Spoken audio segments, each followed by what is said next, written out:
Hi Jake, come on in for me, take a seat. If you could just slip that microphone on for me. Yeah, great, thank you. And then,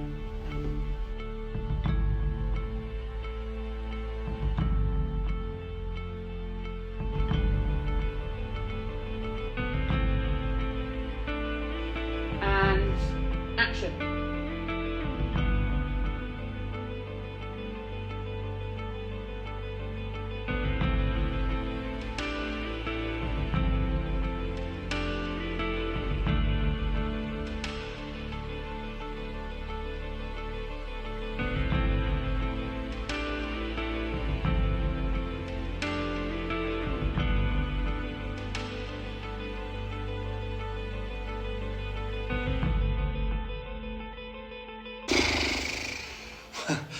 Wow,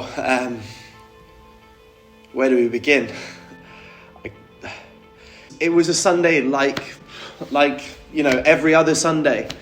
I just remember driving to Corfmullen, not really thinking, expecting too much. And I remember so clearly as we drove into the car park, there was a light left. Yeah, that was it. There was a light that was left on in the church, and we were like, oh, that's strange. You don't think of anything at the time. You just think, must be coincidence. But then the coincidences started to stack. They started to stack up, and, we found something that really in the middle of the room there was chairs. Now, in every church, there's chairs, there's pews, there's places for people to sit, but you have to know that this was different. There was less chairs than what we'd set out the week before. There was 6 chairs. 6 chairs, that was it, 6 chairs. They were in a circle, which is bizarre, because, something was strange, there was something not right. We began to ask questions. Where did these chairs come from? Who'd moved the chairs? Why were they here?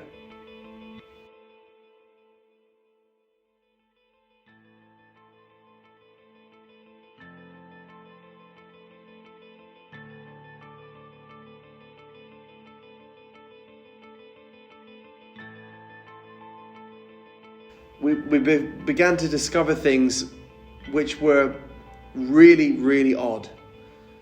There were signs, like they'd been rubbed out, but we could read what they'd said, what they'd written, things that you wouldn't expect.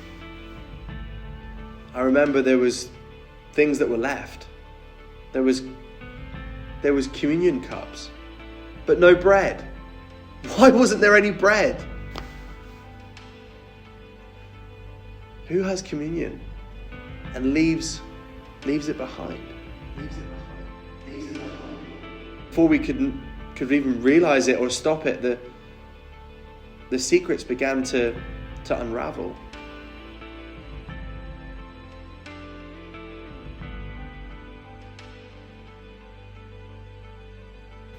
Could you go into more about what the secrets are for us, please? Well, it kind of started out where I walked into the building one time and I could hear something strange.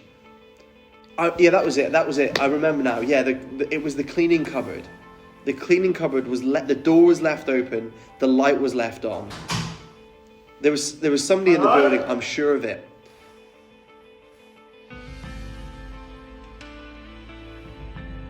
Is anybody here?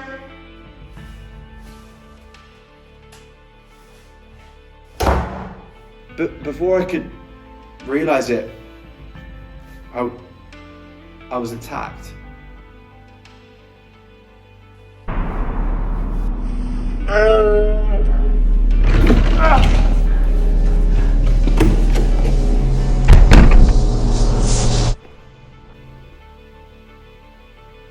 It's okay, take your time. Where were you attacked? I was attacked. Before I could even see who it was, they'd left and run out of the building. They were hiding something.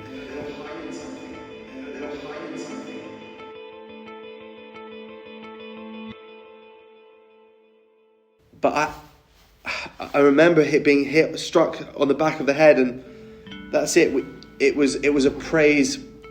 It was a praise hymnal, and now I had something tangible in my hands, something to begin to plotting out the secrets, to be able to discover who was behind the lies, who was behind this thing that was unfolding in Corfmullen, in the church. Who knows what this is?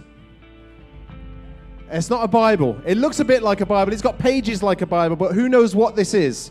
A Christian songbook, Mission Praise. Put your hand up if you remember using books like this when you went to church, okay?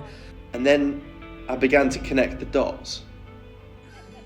We used to use songbooks. Thank you. We used to use songbooks before the And of iPads. there was only one source, there was only one person, one individual that You've got could your be Bibles, behind I it, hope you've read who through the was chapter. This is a beautiful attached to the book written by praise the hymnal, Apostle Paul to like nobody the else. church in I'm sorry, I've got a personal connection with him. I can't. It's okay, it's alright. Can we stop? We stop cut there, recording, please? stop recording. It's okay. It's okay. Just take your time. I don't know if I can do this. It's okay. Just take your time. He was a friend. Okay. I trusted him. Okay. Okay, let's just keep Let's going. just get the camera sorted out. Okay, I'm good. I need to do this. I need to tell. The story has to be told. It does. Okay, let's just. Okay, ready with the lights, please. Okay. As I began to dig deeper into Pastor Phil Coleman, I began to find some things that weren't right. Could he be the person that was behind the lies? Could he be the leader of the underground church that was present in the church? Was he at the top of the web? And then things got really strange. They began to go off grid. You know, there was talks about them moving away to Cornwall. Why? I had to dig deeper. I had to ask more questions. Who else was Phil involving in this? Who else were the six chairs? Who were they filled by? Who were the 6 seaters on the chairs? And then there was names that kept on popping up. There was one name, I remember it so clearly now, a name that kept on popping up everywhere. This guy, who was he? His name just kept on coming up again and again and again. And what was that? What was the name? I remember it was Alan Cook. Alan Cook. Alan Cook. You know, as I began to put the pieces together, this spider's web was getting bigger. The secrets, they were beginning to come out, and I didn't know quite what to make of it at the time. Hey Alan, I'd like to ask you some questions about the underground church, if that's okay. Sorry? I'd like to ask some questions about the underground church. What do you know about it?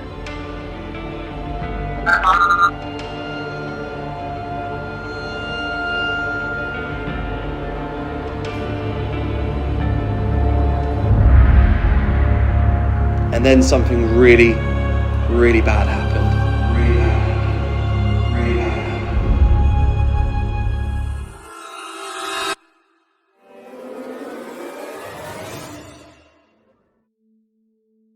I remember as I came into the back room of the church, you know, all I was playing in my head was, you know, is there an underground church? Could there be an underground church? Could Phil Coleman be leading and orchestrating this bed of lies? And then it happened. I seen with my own 2 eyes.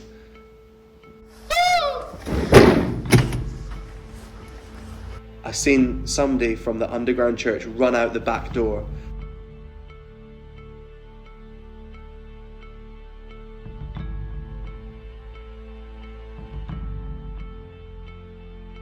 Before I could even catch up with them, they were gone. I was so close. You know, as we began to speak to the police, they, you know, it's really interesting. The person that was involved who ran out the back door in the underground church, one of the 6, I was convinced of it. They wore gloves. They actually left gloves in the scene. There's pictures as evidence. And there was one image that kept on running in my head. and it stuck with me. This person, who I thought was the hooded man, surprisingly long hair. There's a high following now that would believe that it's a woman. Is a woman. Hello, is that Tony?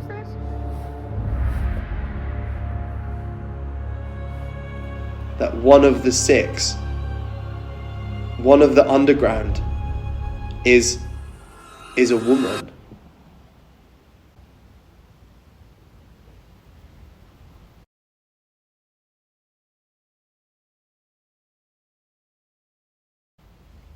As I began to question, this thing was becoming out of hand. There was too many people. Who else was involved? I began to look over my shoulder. I couldn't sleep at night.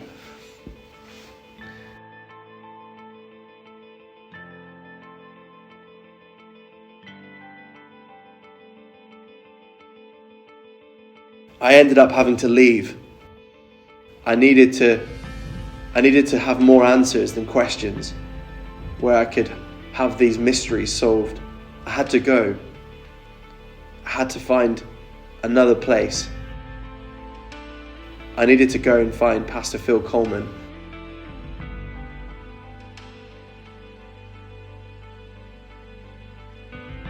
And I needed to ask him for myself. I had to go, and I needed to get to Cornwall. Pastor Phil Coleman, if you can hear this right now, I want you to know I'm out to get you. You want a present? I'll give you a present.